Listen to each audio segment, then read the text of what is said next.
करके बैठें। एक बार गायत्री महामंत्र का उच्चारण। ओम भूर्भुवः स्वः तत्सवितुर्वरेण्यं भर्गो देवस्य धीमहि धियो यो नः प्रचोदयात्।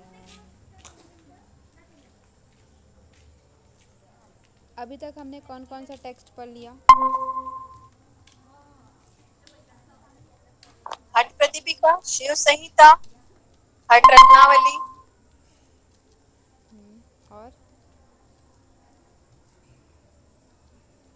और वो घेरण संहिता। 4 पढ़ लिए मैम।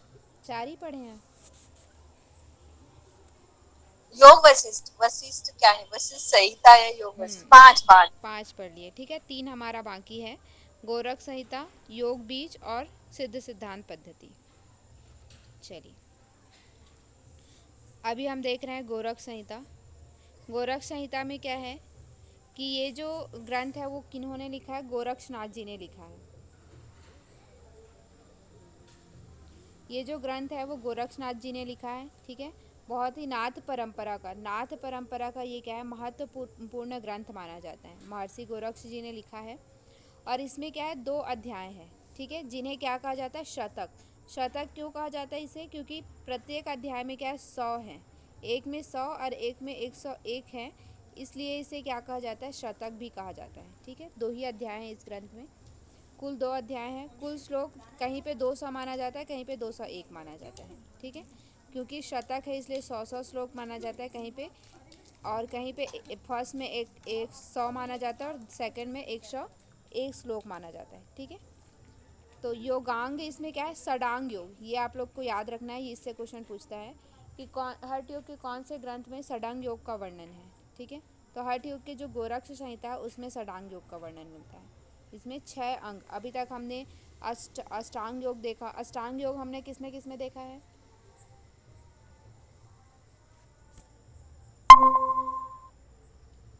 यो है वशिष्ठ संहिता में। वशिष्ठ संहिता।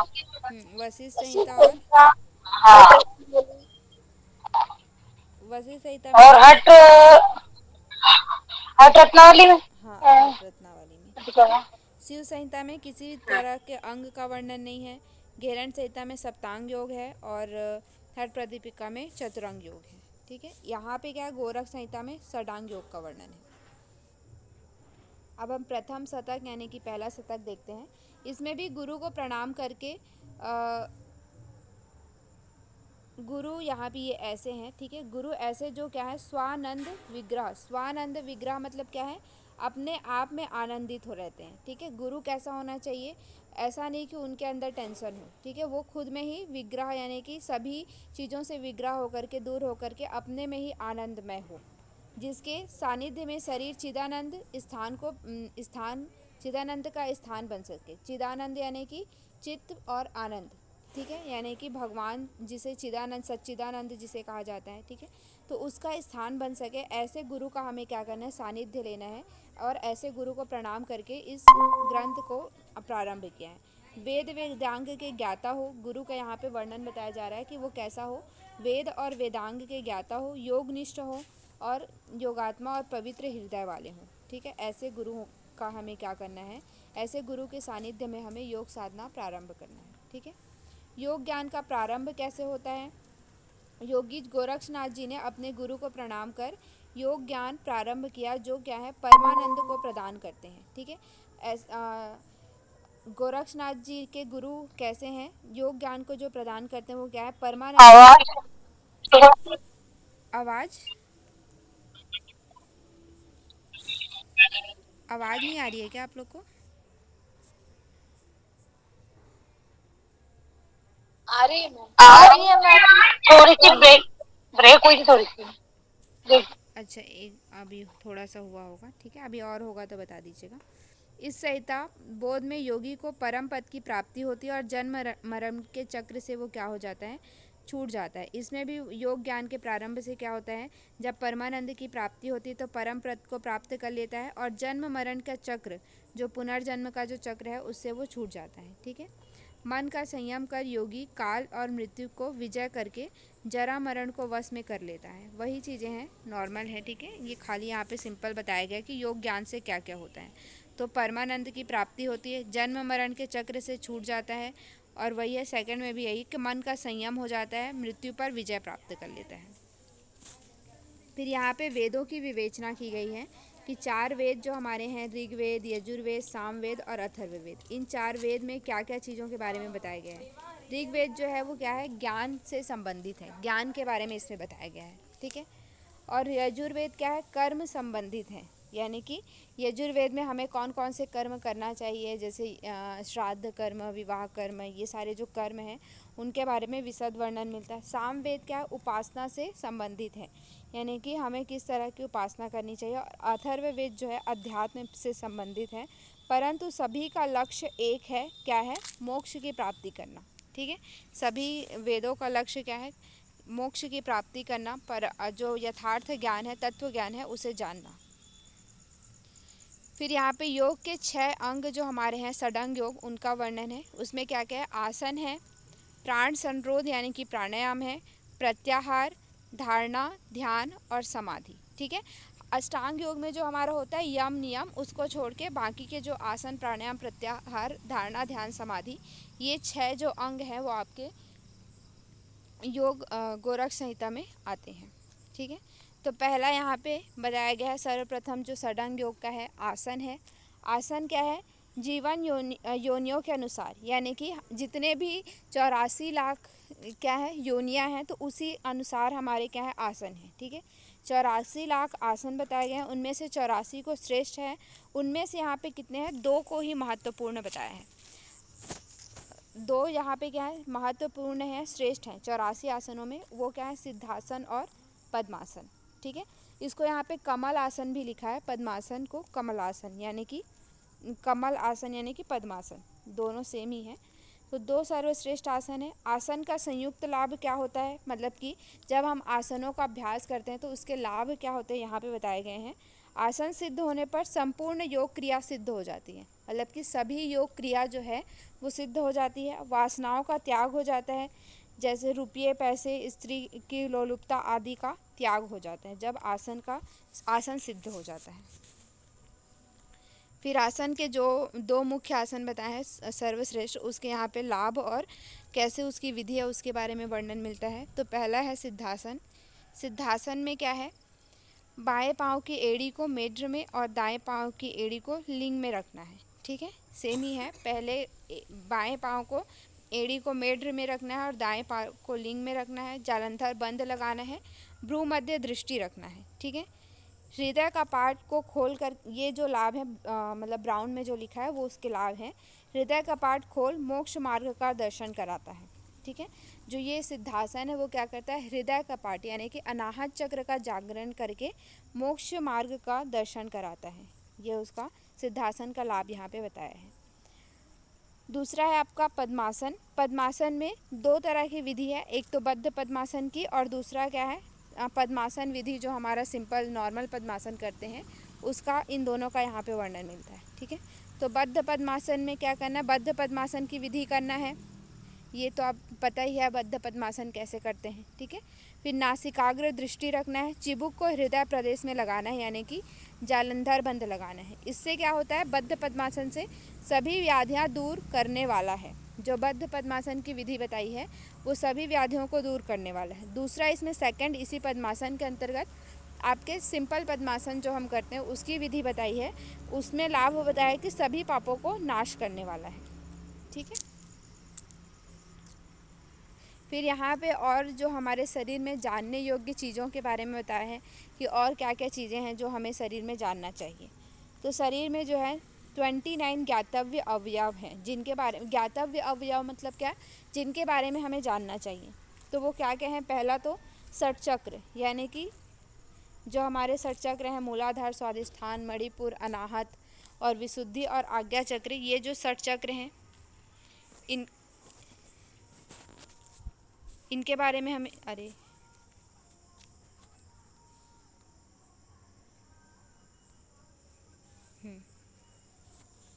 ये क्या हो रहा है, ठीक है। फिर उसके बाद है आधार, 16 आधार। 16 आधार अभी तक हमने और कहीं पे पढ़ा है?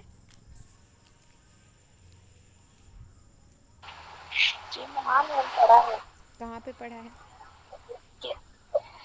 प्राणायाम में कहीं पढ़ा था शायद। प्राणायाम में तो नहीं पढ़ा था। वशिष्ठ सैगम पढ़े थे क्या? तुलाधार।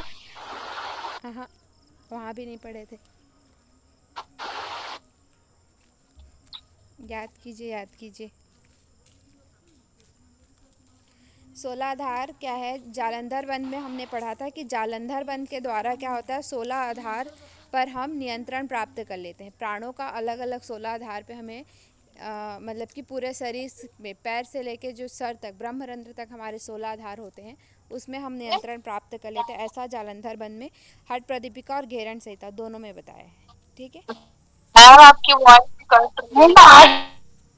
वॉइस ब्रेक हो रही है। है ना। हाँ आवाज बहुत ब्रेक हो रही है मैम, समझ में कुछ नहीं आ रहा मेरे को, ज्यादा क्लियर आवाज नहीं आ रही। हाँ मैम। अच्छा, एक समझ मिनट में कम आ रहा थोड़ा सा। थोड़ा सा वो स्विच करती हूँ जियो में भी आ जाए।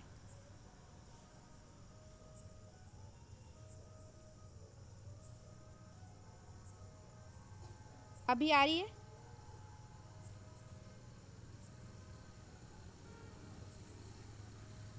अभी ऑडिबल हूँ क्या जी मैं? मैम।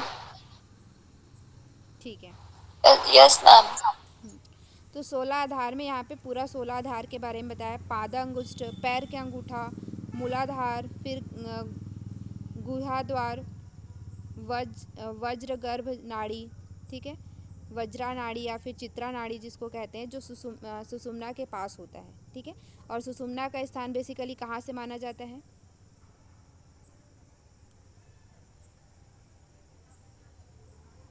बीच में एड़ा पिंगला के बीच में। सुषुम्ना का उद्भव कहाँ से माना जाता है? कहाँ से स्टार्टिंग पॉइंट माना जाता है? मूलाधार हाँ, मूलाधार से मूलाधार से। मूलाधार। ठीक है। तो गुहा द्वार के पास जो मूलाधार है, सिवनी प्रदेश है, वहीं पे सुषुम्ना नाड़ी के पास ही क्या होता है, वज्रा और चित्रा नाड़ी होता है। ठीक है। तो वज्र गर्भ नाड़ी यानी कि वज्रा नाड़ी के बारे में बात की जा रही है।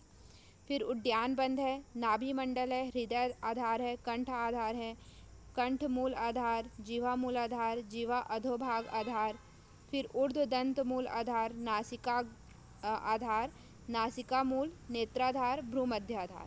ठीक है। ये सारे हमारे क्या हैं, पैर के अंगूठे से लेकर भ्रूमध्य तक 16 आधार हैं। वहाँ पे हमें क्या करना चाहिए, प्राणों को एक एक करके नियंत्रण करना चाहिए। फिर यहाँ पे मैम दो इसके लक्ष्य। बारे में और क्या? हम्म? मैम आवाज ब्रेक हो रही है। आप बोल रहे थे और भी बताया था, कहाँ बताया था? अरे आवाज़ एक मिनट में वापस से रिज्वाइन करूँ क्या? मैं बट नेटवर्क तो सही है, पता नहीं कैसे हाँ आवाज़ मैम ब्रेक हो आवाज रही है। ब्रेक हो रही है। आ रही है। सभी को ब्रेक हो रही है क्या? हमको तो आ रही है मैम।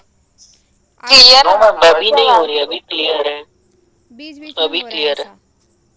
प्रियंका जी एक बार रीजॉइन करो। मैम कुछ भी समझ में नहीं आ रहा, पता नहीं कुछ भी आवाज नहीं आ रही। आप लोग का भी एक बार प्रियंका जी आप ही का हो रहा है। वो आपका नेटवर्क इशू हो सकता है। प्रियंका जी आप एक बार रिज्वाइन करके देखिए। ठीक है। आप 16 आधारों के बारे में क्या बता रहे थे कि और कहाँ पढ़ा है हमने? 16 आधार हमने पढ़ा है ना जालंधर वन में। जालंधर वन में कहा जाता है कि 16 आधार हमारा जो है वो उन पे कंट्रोल होता है। 16 आधार पे हमारा नियंत्रण हो जाता है जब हम जालंधर बंद का अभ्यास करते हैं। याद आया? मैम ये तो हठ योग प्रदीपिका में भी है और हाँ, घेरण घेरण संहिता संहिता में में भी भी है। है। वही बता रही थी कि हठ योग प्रदीपिका और घेरण संहिता दोनों में है करीब। फिर उसके बाद क्या, दो लक्ष्य यहाँ पे बताया है, बाह्य लक्ष्य और अंतर लक्ष्य। जैसे हम लोग त्राटक करते हैं तो त्राटक में आप लोगों ने घेरण संहिता का जब एक्सप्लेनेशन पढ़ते हैं तो उसमें 3 तरह के बताता है। ठीक है, अंतर, मध्य और बाह्य लक्ष्य करके। तो उसी तरह से हमारे शरीर में अंतर लक्ष्य, अभ्यंतरिक यानी कि अंतर लक्ष्य और बाह्य लक्ष्य, दो लक्ष्य यहाँ पे बताए गए हैं। ठीक है। फिर उसके बाद पंच आकाश बताया, श्वेत वर्ण, रक्त वर्ण, धूम्र वर्ण, नील वर्ण और विद्युत वर्ण। इनके बारे में बस आपको सिंपल देखना है, उतना डिटेल में नहीं जाना है, ठीक है। ये 29 चीज़ें हमारे शरीर में और जानने योग्य है, ऐसा यहाँ पे बताएं। फिर इसके अतिरिक्त मैम ये 16 आधार के बारे में ये याद करना करेंगे क्या, याद करना रहेगा ये 16 आधार?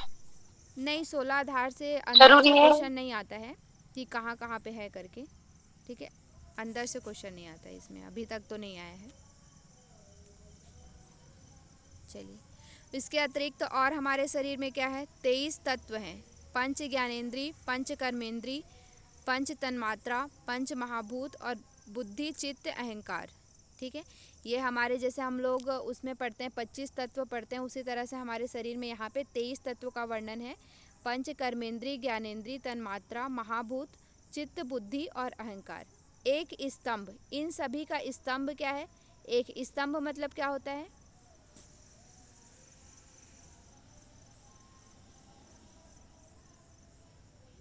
स्तंभ मतलब उसको सपोर्ट देने के मतलब लिए। एक आधार, एक तरह इसका से इन जो सभी का आधार क्या है? मन है। मन के द्वारा ही हमारी ज्ञानेंद्रिया, कर्मेंद्रिया, तन्मात्रा, हमारी ये सारी चीज़ें क्या रहती हैं? रेगुलेट रहती हैं, ठीक है। तो इसलिए इनका आधार स्तंभ किसे माना गया है? मन को माना गया है। फिर हमारे पूरे शरीर में क्या है? 9 द्वार हैं, ठीक है। एक क्या है? मुख है, 2 नेत्र हैं, 2 कान है, 2 नासिका है, एक उपस्थ और एक गुदा, ठीक है। ये हमारे शरीर में क्या है? 9 द्वार माना जाता है। और 5 अधिष्ठाता देवता, जो हमारे पंच महाभूत हैं, उनके अधिष्ठाता देवता का भी यहाँ पे वर्णन मिलता है। पृथ्वी के कौन है? ब्रह्मा है। जल के विष्णु हैं, अग्नि के रुद्र हैं, वायु के ईश्वर हैं और आकाश के सदाशिव हैं। ये चीज़ें आप लोग पंच धारणा जो होती है उसमें भी पढ़ते हैं कि ब्रह्मा, विष्णु, रुद्र, ईश्वर और सदाशिव उनके देवता हैं करके, ठीक है। तो ये सब डिटेल में वहाँ पे थोड़ा बहुत वर्णन किया गया है। नेक्स्ट, अब हम देखते हैं इसका षट चक्र। षट चक्र का विवेचन यहाँ पे किया गया है कि षट चक्र में कौन कौन से चक्र हैं, उसमें कितने दल हैं, स्थान कहाँ पे है, वर्ण कैसा है उसका, तत्व कौन सा है, बीज मंत्र कौन सा है, देवता कौन है, शक्ति, यंत्र और फल। तो इसमें से मेन आप लोग को याद करना होता है, इसमें से क्वेश्चन आता है। एक बार क्वेश्चन आया था आपके कि दल के आधार पर चक्रों को सही क्रम में जमाइए, ठीक है। तो वहाँ पे मूलाधार वगैरह ऐसे लिखा हुआ था, मूलाधार, स्वादिष्ठान, मणिपुर। तो उसमें कितने कितने दल हैं उस अकॉर्डिंग आपको याद कर होना चाहिए कि मूलाधार में 4 दल हैं तो वो सबसे पहले आएगा, मणिपुर में 10 दल हैं तो उसके बाद में आएगा। तो इस तरह से इसके अकॉर्डिंग भी आता है।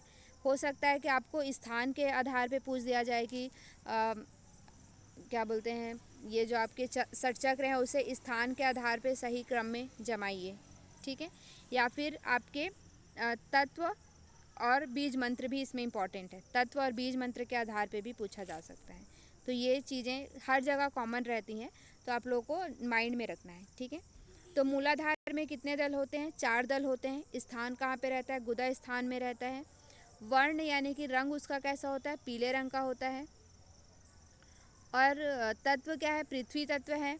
बीज मंत्र लम है। इसके याद करने के लिए आप लोग को वैसे पता होगा, ल व र य ह, इस तरह से याद करते हैं इसको। तो ल यानी कि मूलाधार से स्टार्ट करके कहाँ तक? विशुद्धि चक्र तक होता है, ठीक है। फिर उसके बाद देवता इसको क्या है? श्वेत एरावत पर इंद्र, सफ़ेद रंग के एरावत पर बैठे हुए इंद्र। डाकनी इसकी शक्ति है। यंत्र चतुष्कोण है। और फल, फल इम्पॉर्टेंट है इसका, काव्य, साहित्य और शास्त्र ज्ञान, ठीक है। जिसका मूलाधार स्ट्रांग रहता है, जिसका मूलाधार क्या रहता है? प्रबल रहता है, वो क्या होता है? जैसे आप लोगों ने देखा होगा जो पोइट्री करते हैं या वक्ता होते हैं, तो उनका क्या होता है? मूलाधार स्ट्रांग रहता है, ठीक है। इसलिए वो काव्य वगैरह क्योंकि हर कोई पोएट्री नहीं कर सकता, हर कोई पोएट लिख नहीं सकता। जो कविता वगैरह है या फिर गद्यांश है, काव्य वगैरह है, वो हर कोई नहीं लिख सकता। जिसका मूलाधार स्ट्रांग रहता है वो क्या है?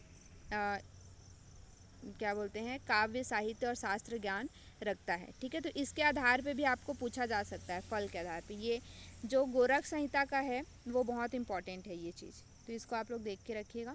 फिर उसके बाद क्या है? स्वादिष्ठान चक्र। स्वादिष्ठान चक्र में क्या है? 6 दल होते हैं। कहाँ पे रहता है ये? उपस्थ मूल में रहता है, ठीक है। गुदा और उपस्थ में आप लोग को डिफरेंस पता है? उपस्थ किसे कहते हैं? लिंग स्थान। हाँ, हाँ, लिंग को उपस्थ कहते हैं। गुदा यानी कि एनस वाला, ठीक है। तो उसे हम उपस्थ आपका क्या है, लिंग स्थान है। वर्ण इसका कैसा, शुक्ल है। पृथ्वी सॉरी जल इसका क्या है, तत्व है, ठीक है। पहला मूलाधार पृथ्वी है, उसके बाद स्वादिष्ठान में जल है। वम इसका बीज मंत्र है। विष्णु देवता क्या है, विष्णु है। और शाकनी इसकी शक्ति है। चंद्राकार इसका यंत्र है। और इससे क्या है, अहंकार आदि का नाश होता है। जिसका स्वाधिष्ठान जागृत रहता है वो कैसे रहते हैं, अहंकार उनके अंदर नहीं रहता है, बहुत ज़्यादा अभिमान नहीं रहता है। वो क्या रहते हैं, पोलाइट जो रहते हैं ना, मतलब कि जिसमें आप लोगों ने देखा होगा, इस तरह से भी बोला जाता है कि जिनका जल तत्व की अधिकता रहती है वो क्या रहते हैं, शांत रहते हैं, शिथिल रहते हैं, बहुत ज़्यादा मतलब कि उनको अब आसपास की चीज़ों से या उनकी बुराई कर रहे हैं उन सब चीज़ों से इतना फ़र्क नहीं पड़ता है, ठीक है। तो ये क्या है, स्वादिष्ठान चक्र की प्रबल होने वाले व्यक्ति का गुण है, फल है। फिर है मणिपुर चक्र। मणिपुर चक्र में क्या होता है, 10 दल होते हैं। नाभि मूल में इसका स्थान होता है। इसका रंग सिंदूर कलर का होता है, ठीक है। अग्नि इसका क्या है, तत्व है। रम इसका बीज मंत्र है। रुद्र देवता है। लाकनी देवी है। त्रिकोण इसका कोण है। और कैसा है इसका फल, निर्माण पालन संहार करने वाला। क्योंकि मणिपुर से ही क्या होता है हमारा मतलब कि मणिपुर बेसिकली क्या हुआ, हमारा समान वायु, समान वायु में जठराग्नि रहती है। जठराग्नि में जो हम ग्रहण करते हैं, भोजन ग्रहण करते हैं, तो वो क्या होता है, वहाँ पे संहार होता है। संहार करने का मतलब क्या है, वो उसको ब्रेक डाउन करता है छोटे छोटे चीज़ों में। फिर उसका क्या है, अलग कंपाउंड का निर्माण करता है। अगर हम उसको नॉर्मल इस तरह से देखें तो अलग कंपाउंड का वो क्या करता है, निर्माण करता है। और उसको पूरे बॉडी में क्या करता है, भेजता है, ठीक है। एब्जॉर्ब करके पूरे बॉडी में सर्कुलेटरी सिस्टम के थ्रू जाता है, जिससे हमारा शरीर क्या होता है, पालन पोषण होता है, ठीक है, नरिशमेंट होता है हमारे शरीर का। तो मणिपुर चक्र इससे रिलेटेड है। फिर आपका क्या है, अनाहत चक्र। अनाहत चक्र में क्या होता है, 12 दल होते हैं। हृदय स्थान होता है। यहाँ पे वर्ण और तत्व का वर्णन नहीं मिला है, ठीक है। लेकिन अगर हम लोग देखें तो अनाहत चक्र किससे, कौन से तत्व से होगा,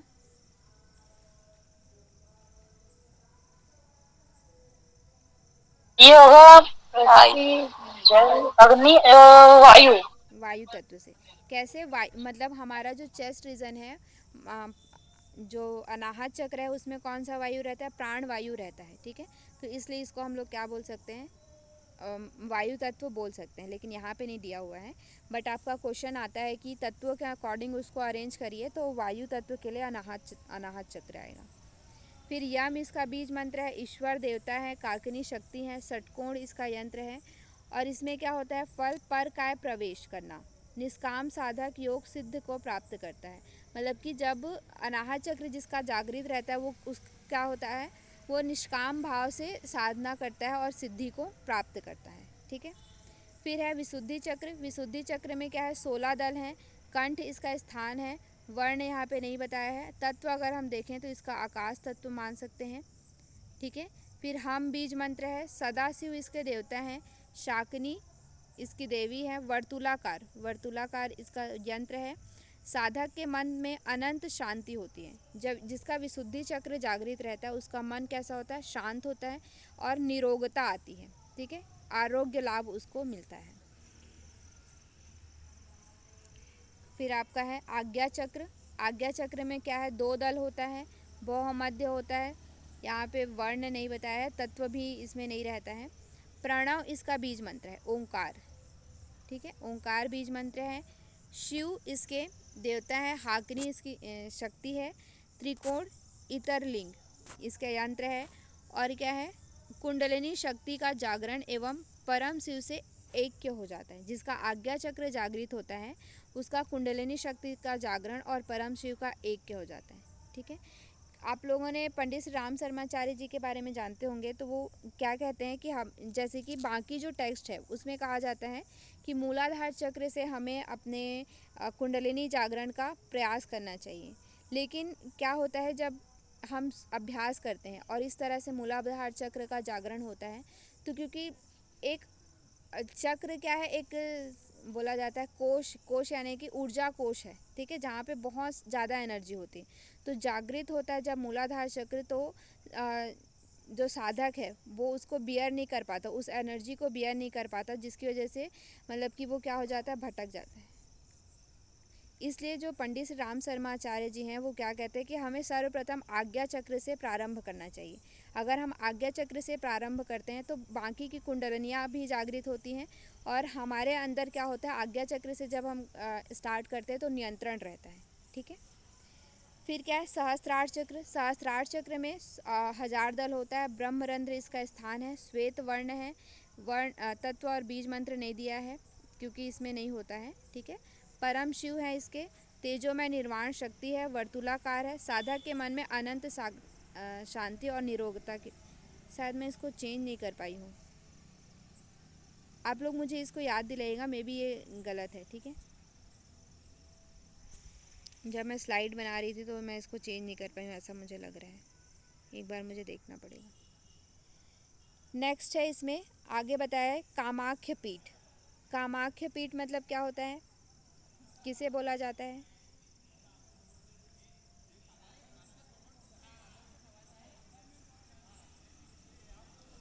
कामाख्या देवी भी है मैम। मूलाधार में, जो मूलाधार और मूलाधार उसके बीच में, स्वादिष्ठान बीच में। हाँ, काम रूप जो कामाख्य पीठ बोला जाता है मूलाधार स्थान को। ठीक है। लिंग स्थान जो मेढ्र स्थान है उसे क्या बोला जाता है, कामाख्य पीठ है। तो मूलाधार और स्वादिष्ठान योनि स्थान, स्वादिष्ठान योनि स्थान है, वही कामाख्य रूप पीठ रहता है। ठीक है। मूलाधार और स्वादिष्ठान के पास योनि स्थान है, वहीं पे क्या रहता है, लिंग स्थान है, वहीं पे कामाख्य पीठ रहता है। मूलाधार जो चतुर्दल कमल गुदा है, चतुर्दल किसके रहते हैं, कौन से चक्र के? मूलाधार के। ठीक है। उसी के मध्य त्रिकोणाकार योनि है, मतलब कि जिसे हम लोग क्या कहते हैं, सिवनी प्रदेश भी कहते हैं, जिसे देह मध्य भी कहा जाता है। मनुष्य का देह मध्य का आकार कैसा होता है, त्रिकोणाकार होता है, इसी को क्या कहा जाता है, कामाख्य पीठ भी कहा जाता है। सिद्धासन द्वारा सदैव इसकी वंदना करनी चाहिए। वंदना करनी चाहिए मतलब क्या है, सिद्धासन द्वारा हमेशा इसको क्या करना चाहिए। सिद्धासन में क्या होता है, जो सिवनी प्रदेश होता है योनि मंडल, उसे हम क्या करते हैं, प्रेस करते हैं, मतलब कि दबाते हैं। ठीक है। तो उसकी वंदना करना यानी कि उसे दबाना चाहिए, जिससे कि क्या होता है, हमारा जो मूलाधार स्थान में कुंडलिनी रहती है उसका जागरण होता है। ठीक है। फिर कालाग्नि स्थान। कालाग्नि स्थान कहाँ पे है उसके बारे में यहाँ पे बताते हैं कि योनि मध्य में पश्चिमों विमुख महालिंग स्थित है। उसके मस्तक में मणि के समान दमकता हुआ जो बिंब है वह योगवेत्ता है। योग वेत्ता है। लिंग स्थान के नीचे मूलाधार कर्णिका में जो तप्त वर्ण, ये वर्ण है, तप्त वर्ण और विद्युत रेखा के समान ज्योतिमाला त्रिकोण है, वही कालाग्नि स्थान है। ठीक है। कालाग्नि स्थान कहने का मतलब यहाँ पे क्या है कि जो हमारा यहाँ पे महालिंग का मतलब जो फीमेल मेल का जो पेनिस स्थान होता है, ठीक है, जिसको हम लोग लिंग कहते हैं, तो वहीं पे क्या होता है, उसके नीचे त्रिकोणा आकार का हमारा जो देह मध्य है, उसी में क्या होता है, विद्युत रेखा यानी कि कुंडलिनी हमारी क्या रहती है, राउंड सर्कल लेकर के, जो विद्युत रेखा के समान, यानी कि जो वायर होता है, विद्युत रेखा मतलब क्या होता है, वायर होता है, तो उसी तरह से वहाँ पे क्या है, लिपटी हुई है, उसी को क्या कहा जाता है, कालाग्नि स्थान कहा जाता है।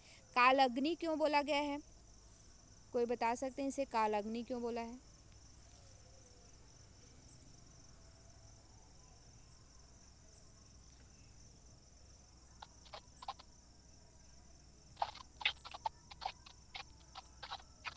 बताइए। मैम ये कहाँ रहती है कालाग्नि?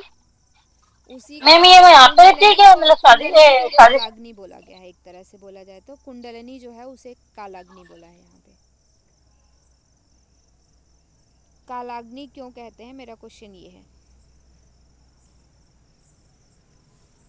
मैम ये अपने जो मणिपुर चक्र के यहाँ पे, इसलिए मतलब मूलाधार यहाँ पे चक्र अग्नि के है पास, अपनी इसलिए।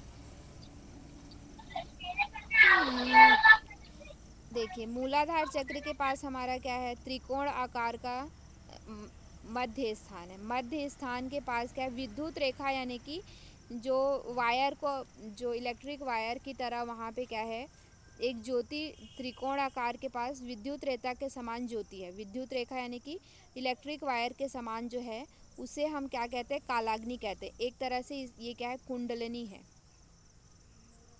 कुंडलिनी जो है उसे क्या कहा गया है यहाँ पे, कालाग्नि बोला है। ठीक है, अब कालाग्नि क्यों कहते हैं ये मैं आप लोग को बताती हूँ। काल अग्नि, कालाग्नि मतलब क्या है, काल प्लस अग्नि। ठीक है, काल का मतलब क्या होता है, हमारा जो समय है। ठीक है, जैसे कि नित्य डेली डेली हमारा क्या है, एक एक दिन कम होता जा रहा है। अग्नि यानी कि क्या होता है, उसको भस्म करने वाला, मतलब कि हमारे समय को भस्म करने वाला, जलाने वाला, एक एक दिन कम करने वाला। जैसे कि आप लोगों को अगर याद हो तो हमने हठ प्रदीपिका में पढ़ा था कि क्या है, जो कुंडलिनी अगर जागृत नहीं रहती है तो वही क्या है, मृत्यु का कारण बनती है। मतलब कि धीरे धीरे काल को ग्रसते जाती है और वो क्या होता है, धीरे धीरे हमारा वृद्धावस्था आते जाता है। लेकिन जैसे ही कुंडलिनी जागृत हो करके हमारे सुषुम्ना मार्ग में प्रवेश कर जाती है तो काल का जो भय है, मतलब कि काल रूपी जो अग्नि है वो क्या होती है, उसका भय हमें नहीं रहता, क्योंकि समय से अब उसके बाद क्या हो जाते हैं, हम समय से परे हो जाते हैं। समझ में आया क्या ये चीज़, कालाग्नि क्यों कहते हैं इसे। जी मैम। फिर क्या है, प्राण का स्थान बताया यहाँ पे। प्राण का स्थान किसे, स्वादिष्ठान को मेढ्र कहा जाता है और वहाँ स्व का अर्थात प्राण का स्थान है। ठीक है, प्राण का स्थान कहाँ पे बताया, स्वादिष्ठान। ये क्वेश्चन आ चुका है कई बार, प्राण का स्थान कहाँ पे है। ठीक है, गोरख संहिता के अनुसार या फिर एक दो जगह और बताया गया है कि प्राण का स्थान किसी उपनिषद वगैरह में भी बताया है ऐसा। मेरे को एग्जैक्ट कौन सा योग उपनिषद है वो याद नहीं है। आप लोग को याद है, अभी अभी पढ़ा है आप लोगों ने।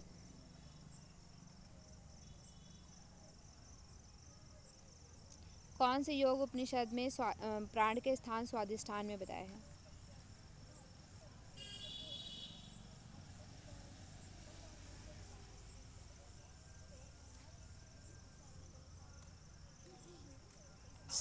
मैम वैसे प्राण का स्थान तो हृदय में होना चाहिए ना। हाँ मैम, मैम योग चूड़ामणि में बताया है, योग प्राण का स्थान। में कहा गया है मैम, प्राण को हाँ, प्राण का स्वादिष्ठान। और किसमें का, योग चूड़ामणि में कहा है। ठीक है, प्राण का स्थान देखिए, प्राण वायु का स्थान जो है वो हमारा कहाँ पे रहता है, प्राण वायु का स्थान हृदय में रहता है। ठीक है, आप लोगों ने हठ प्रदीपिका में भी हमने पढ़ा था, जीवात्मा कहाँ पे रहती है, हृदय में। हठ प्रदीपिका में, सॉरी क्या बोलते हैं, घेरण संहिता में।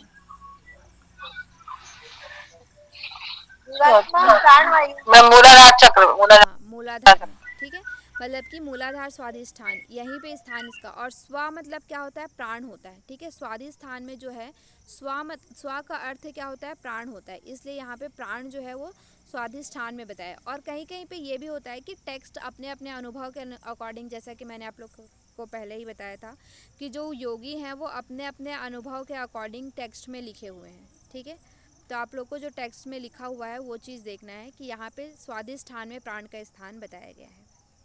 इसी तरह इसी जगह में धागे पिरोए मणि के समान क्या है, सुषुम्ना का केंद्र माना जाता है।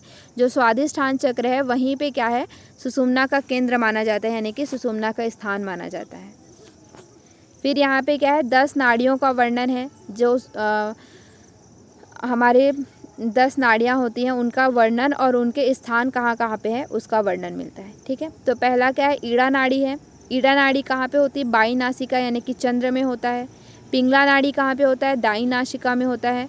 सुषुम्ना जो है दोनों के मध्य में ब्रह्मरंध्र तक अग्नि स्थान में, उसे अग्नि भी कहा जाता है। ठीक है, ये क्वेश्चन भी आया हुआ है, ईड़ा पिंगला और सुषुम्ना, ईड़ा पिंगला और सुषुम्ना को क्या क्या कहा जाता है उसके अन्य नाम से, मतलब कि सूर्य चंद्र और अग्नि किसे किसे कहा जाता है वो भी आया है। और आपका क्या है, गंगा यमुना और सरस्वती किसे किसे कहा जाता है, सीक्वेंस से जमाइए, ऐसा भी क्वेश्चन आया है तो वो भी याद रखिएगा। ईड़ा को चंद्र बोला जाता है, पिंगला को सूर्य बोला जाता है और सुषुम्ना को अग्नि बोला जाता है। ठीक है, गांधारी यानी कि गांधारी कहाँ पे रहती है, दाएं नेत्र में रहती है। हस्त जीवा जो है बाएं नेत्र में रहती है। पूषा जो है वो क्या है, दाएं कान में। यशस्विनी बाएं कान में। अलम्बूसा मुख में। कुहू लिंग प्रदेश में, साकिनी जो है वो मूल स्थान में। ये सब क्या है हमारा, इन सब को हम लोग क्या कहते हैं?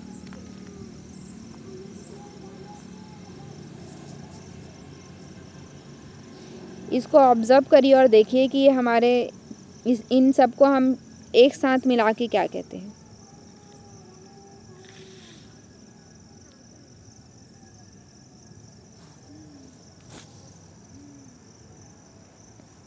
नौ द्वार हैं क्या ये?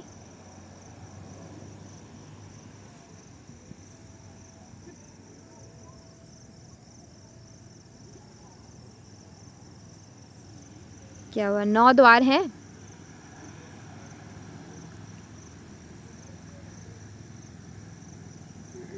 मेरी आवाज़ तो आ रही है ना? अरे मैं लेफ़्ट हो गई हूँ क्या?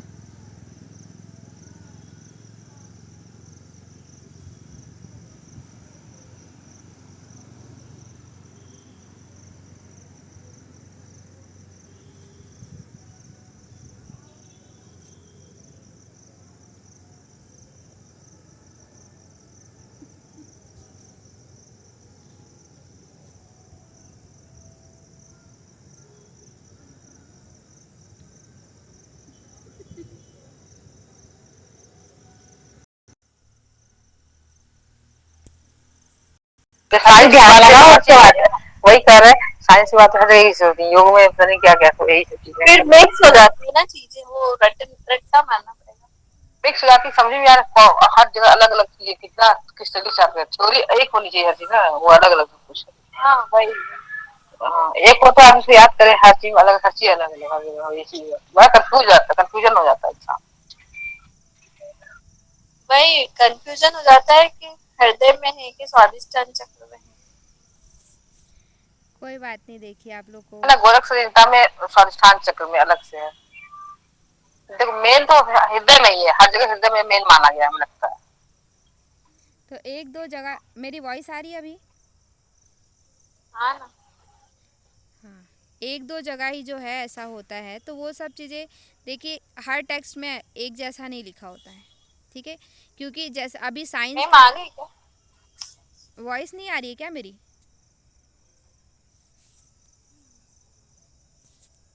यार आज क्या हो रहा है?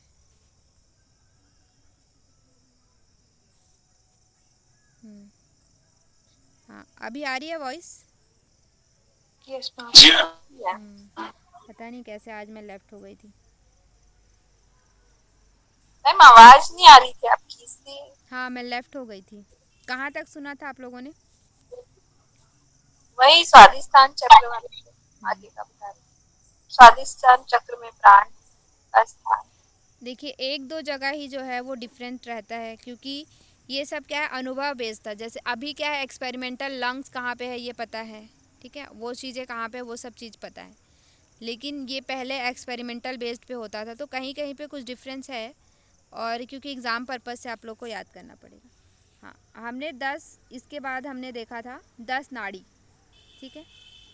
हमारे जो 10 नाड़ी हैं हमारे शरीर में, मुख्य नाड़ी, वैसे तो 72,000 नाड़ी है, उनमें से 72 श्रेष्ठ है, 72 में से क्या है 10 को मुख्य माना है, ठीक है। तो 10 में क्या है, ईड़ा कहाँ पे रहता है, बाई नासिका में। पिंगला कहाँ पे रहता है, दाई नासिका में। सुषुम्ना रहता है दोनों के मध्य, ईड़ा और पिंगला के मध्य। गांधारी जो है वो नेत्र में रहता है, हस्तजीवा बाएं नेत्र में। पूषा दाएं कान में, यशस्विनी बाएं कान में, अलम्बुसा मुख में, कुहू लिंग में, और साकनी जो है वो मूल स्थान में। इसको हम लोग क्या बोल सकते हैं, इतने को अगर हम कलेक्टिवली देखें तो इसको हम लोग क्या बोल सकते हैं, स्थान कहाँ कहाँ पे है उसको कैसे बोल सकते हैं? मतलब कि इन 10 जो नाड़ी है उनका स्थान कहाँ कहाँ पे होता है, कहाँ पे उसका ओपनिंग होता है, तो कैसे बोलेंगे आप इसको? स्केल टाइम के हिसाब से बोलिए। 9 द्वार है। हाँ 9 द्वार, ठीक है। 9 द्वार, जो हमारे 9 द्वार हैं वहाँ पे हमारी ये 10 नाड़ियों का क्या होता है, ओपनिंग होता है, ठीक है। एक बाएं दाएं नासिका में, बाएं दाएं नेत्र में, कान में, दोनों कान में, मुख में, लिंग में, मूल स्थान में। तो ये सब क्या है हमारे 9 द्वार हैं, ठीक है। ठीक है। तो इस तरह से भी आप उसको याद कर सकते हो। बाकी उसके अंदर से क्वेश्चन नहीं आता है कहाँ पे कौन ओपनिंग होता है। ईड़ा पिंगला और सुषुम्ना को आपको याद रखना है। फिर हमारे क्या है, इन 10 नाड़ियाँ हैं, उनमें क्या है 10 प्राण का संचार होता है, ठीक है। तो पहला यहाँ पे फिर प्राण वायु का स्थान कहाँ पे है, हृदय स्थान पे बताया है। फिर है कार्य क्या है, श्वास प्रश्वास और पाचन में। अपान जो है वो गुदा में बताया, मल मूत्र का विसर्जन।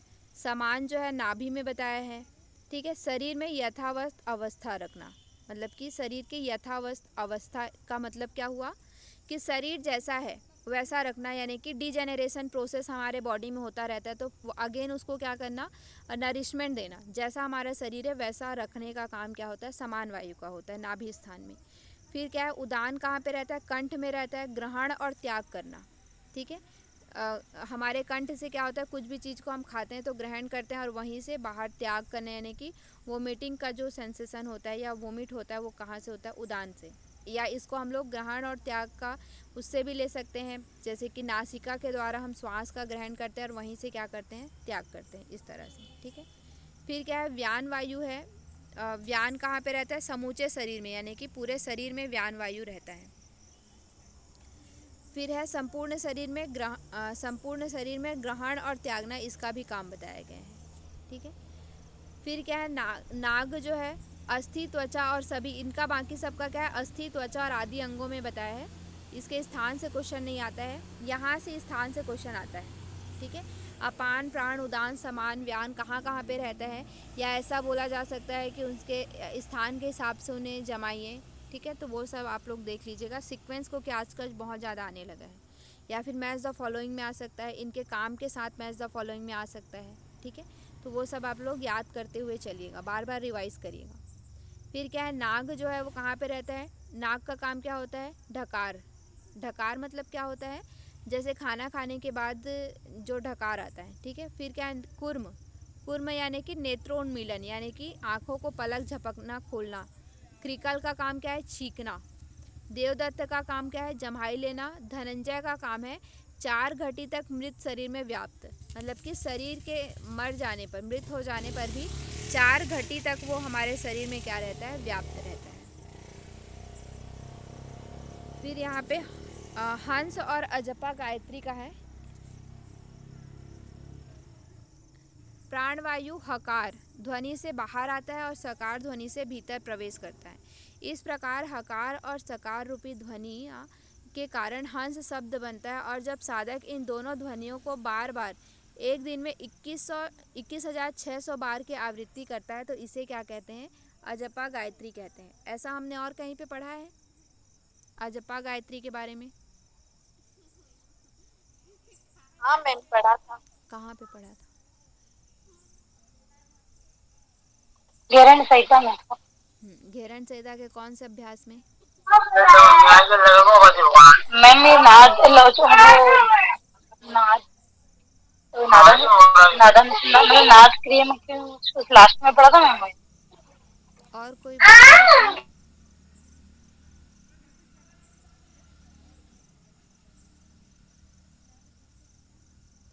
केवल कुंभक, घेरण संहिता में केवल कुंभक था, याद होगा आप लोग को, उसमें पढ़ा था, याद है? हाँ मैम। ठीक है। तो इसी तरह से यहाँ पे भी बताया हंस, और इसी को हंस भी कहते हैं, अजपा गायत्री भी कहते हैं, ठीक है। तो यहाँ पे सोहम भी कहते हैं। तो ये सब क्या है, हंस और अजपा गायत्री में वही है कि प्राणवायु जो हकार और सकार की ध्वनि है वो 21,600 बार की जो आवृत्ति दिन में होती रहती है उसी को अजपा गायत्री कहते हैं। यही क्या है, मोक्ष फल देने वाला है। मतलब कि जब जो योगी होते, अभी तो हम क्या है कॉन्शियस ब्रीदिंग नहीं करते हैं, मतलब कि हमारा जो हकार और सकार की ध्वनि है उसमें हम कॉन्शियस नहीं रहते हैं। लेकिन जो योगी होते हैं, साधक होते हैं, वो क्या है उनका पूरे 24 घंटे जो ये हकार और सकार की ध्वनि में उन पे उनका ध्यान चलते रहता है, ठीक है। वो बोल रहे हैं, बैठ रहे हैं, उठ रहे हैं, चल रहे हैं, फिर रहे हैं, फिर भी उनका ध्यान कहाँ पे रहता है, श्वास पे रहता है। तो जब ऐसी स्थिति आ जाती है कि हम 21,600 बार, यानी कि जितनी बार हम सांस लेते हैं उतनी बार हमारा ध्यान कहाँ पे होता है, हमारे श्वास पे होता है, तो वैसे होने पर क्या होता है, ये मोक्ष देने वाला है, ठीक है। सभी पापों से छुटकारा देने वाला है और क्या यह गायत्री कुंडलिनी के उत्पन्न हुई है जो प्राण धारिणी है, प्राण विद्या है, तो इसे जानता है वह वेद को जान लेता है। ठीक है, मतलब कि ये जो गायत्री है, अजपा गायत्री है, वो किससे उत्पन्न हुई है? कुंडलिनी से उत्पन्न हुई है, और यही प्राण धारिणी है, यानी कि प्राण को धारण करने वाली है, यही प्राण विद्या है।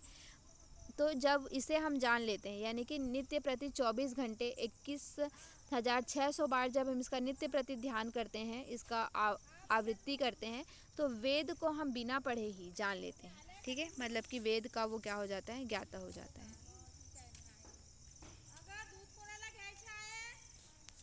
नेक्स्ट चलिए हम लोग कल से पढ़ेंगे, क्योंकि आज ज़्यादा तो नहीं हो रहा है, और पढ़ना है क्या आगे थोड़ा? बस मैम। चलिए बस मैम इतना ही। इतना ही।